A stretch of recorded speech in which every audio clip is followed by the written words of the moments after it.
Good morning and welcome to week 7 of EDU 508. This will be our final video as it is also the final full week. And the entirety of the week and the half of next week will be focused on just finishing up your final assignment. So this week is about reflection, application, and how to move forward in the future. Picture of our book. What are you learning in your program study about being a scholar, practitioner, and how you bridge those two? That bridge is the most important part, because if all you're doing is reading and not applying it, it's not great. If all you're doing is continuing to do exactly what you did before, then why are we even researching it? That bridge between the two things is very, very, very important. This week, there are 2 discussion board activities, just responding to me on my question for the week, which is going to be, what is one significant takeaway from this course in particular? And then an exit slip. So if you click on this link, you'll be taken to a Google form, fill that out, and that is it for discussions for the week. There are no responses to peers, no other things. And then we're going to focus in on assignment 4, which is due Monday the 29th by midnight. Just a reminder, the course ends Wednesday, May 1st. So I cannot give any extensions beyond that date. So as I mentioned before, this is your final assignment. Stakeholder engagement in trauma-informed schools. One thing I want to clear up is that it is not supposed to be a group assignment. It appears that the syllabus has that in there. That is not the case. It was a couple years ago, and we switched it to a solo-only assignment. So each of you have a vital role in bringing about change. You have been asked to develop a plan to support and train one of the following educational roles to support them in their agency as a member of a trauma-informed school community. So pick one of these options.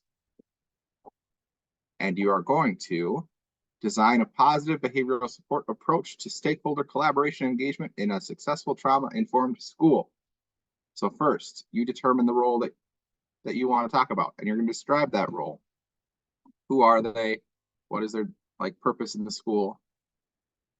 And why they're instrumental to success in trauma-informed schools. Make sure that you are using research.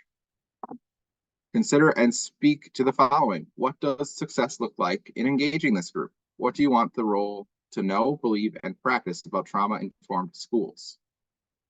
In order to support success, identify at least 2 well-defined SMART goals. And remember, I think it was last week I mentioned that just having attendance be your only measure is not a great way to go for both measures. If it's for one of them, that's okay. But attendance only is not the best measure, as you don't know if they actually were engaged or learned anything during the time that they were attending. When you create a plan for how to engage, think about differentiation. As in classroom, educational roles have different needs and ways of engaging, depending on how the group is and what your engagement goals are. Identify things such as how will you communicate with them and how often. How will you involve the group in designing what growth and success should look like instead of informing them of what changes to expect? This is a big one because often I find in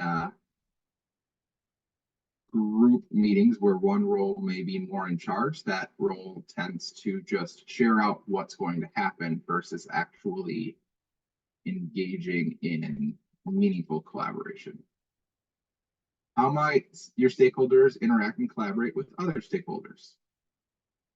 How will you know when a successful outcome has been achieved?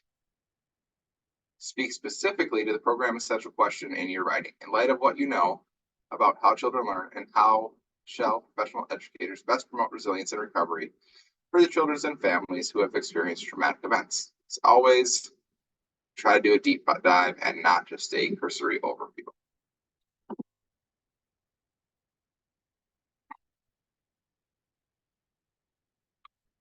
a good idea when you're doing SMART goals is to lay them out.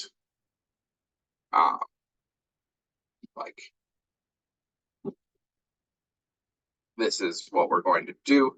This is how we're going to measure it. This is how we know it will be achieved. And this is the time frame. So make sure you hit on each of the specific, measurable, achievable, realistic, and that it has a time frame. Thank you guys for all of your work this semester. It has been a great semester to be a professor. You guys have done great work. Keep it up. I look forward to reading your last 2 assignments here in the next couple of weeks. So thank you and good luck in the rest of your program.